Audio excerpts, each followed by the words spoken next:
आसंता काली ठारू आरंभ होउची शीतल षष्ठी यात्रा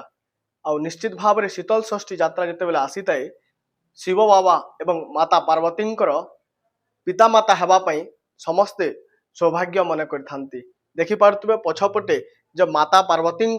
जे पितामाता होती घरे एबे पूरा जो वैवाहिक रीतिनीति अनुसार जहाँ किसी जो जानी यौतुक दि जाए थाए कंसा पितल ठारू आरंभ करी तांकर व्यवहार नीतिदिन भाव तांकर गद्दी तकिया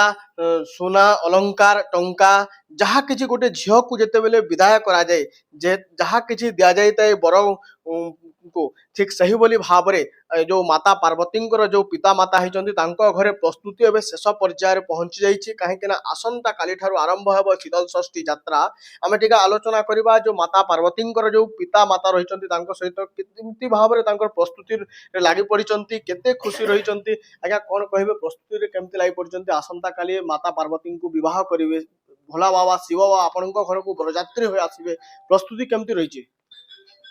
आम तो 15 दिन प्रस्तुति रेडी हो समस्ते सब परिवार एकजुट होकर लगिचु प्रस्तुति केमी भल भाव में हो बाबा आशीर्वाद होमको प्रथम थर पर सौभाग्य अर्जन कर पार्वती को आम झील हिसाब पाइचु आउ समस्ते लगे बंधु बांधव पड़ोसी समस्ते लगे आम एकजुट होकर कम चली बहुत धूमधाम चली आम संगे जे माता पार्वती जे माँ होती आपण कन्यादान करेंगे माता पार्वती को पुणी केमती खुशी आउ केमती व्यवस्था प्रस्तुति लगी पड़न काना काना माता पार्वती को कन्यादान कला शिव बाबा को जो देवे केनता सब व्यवस्था रही जो दिन सोनपुर थाल उठिला चंद्रशेखर मंदिर से दिन भाव बाहागर सब कार्यक्रम गुड़िक स्टार्ट हो गला से दिन गोटे प्रभु आम माइंड गोटे टेंशन दिले कि बाहागर कार्य करिवार अछि आर माता पार्वती आशीर्वाद रे सब काम सुरुखुरु रे हो जाउछि सब किणा बिका ही सारलानी जो बासन पत्र स्टील कंसा फोटो पिढ़ा जहाँ किसी भी आम दौ गोटे झील बाहागर कले आम द्वारा जहाँ यथा संभव सब आम आरेंजमेंट करूँ ज्वेलेरी रूपा अलंकार सुना अलंकार गुड़ाक भगवान वस्त्र जो बरातर वेलकम करा बराती टाइम सहित जो अष्ट विष्णु अष्ट शंभु सब भगवान सहित जहाँ वस्त्र गुड़ाक अरेंजमेंट करा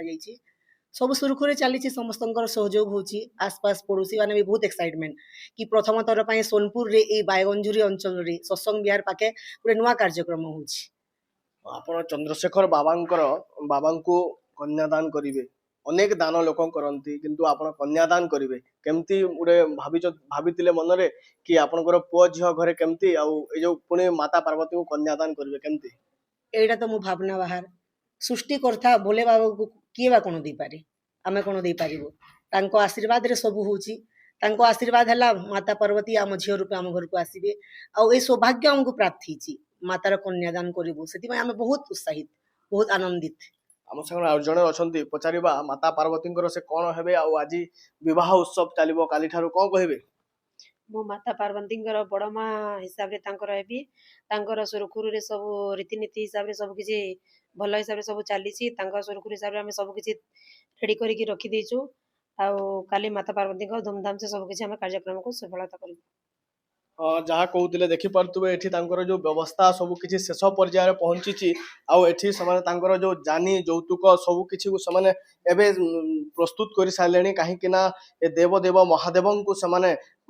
जई हिसाब से आणवे आपाई तो किसी जेहेतु गोटे झील बह कले जपरी जानी यौतुक सुना अलंकार टंका जो नीति सबु किछि दिया जाए से सबु वैवाहिक रीतिनीति अनुसार सबु किछि व्यवस्था हिसाब रे चली आसंता काली विवाह उत्सव हम से पूरा परिवार तथा आखपाख अंचल रे परिवार बंधुवर्ग समस्त को निमंत्रण कर सारी आसंता काली से ही मुहूर्त आसीबो से कन्यादान करेंगे से कन्यादान करिबारु सेमाने मध्य निजको गर्वित मन करुचंती विश्वास बाहर आज कन्यादान करिबार जहाँ माता पार्वती माता कहूतिले तेबे आगा आसंता काली ए विवाह उत्सव महा आडंबर सुवर्णपुर पालन हबो आउ से विवाह उत्सव को सारा सुवर्णपुर जिल्लावासी अपेक्षा करिचंती केतेबेले से भोला बाबा माता पार्वती को विवाह करिवे आउ सही कन्या बेदी रे केतेबेले जुगल मूर्ति को दर्शन करिवे जिल्लावासी सही समय को समस्तंकर अपेक्षा सुवर्णपुर जिल्लारू कैमरामैन धनंजय सह दधिमामन नायक न्यूज 7।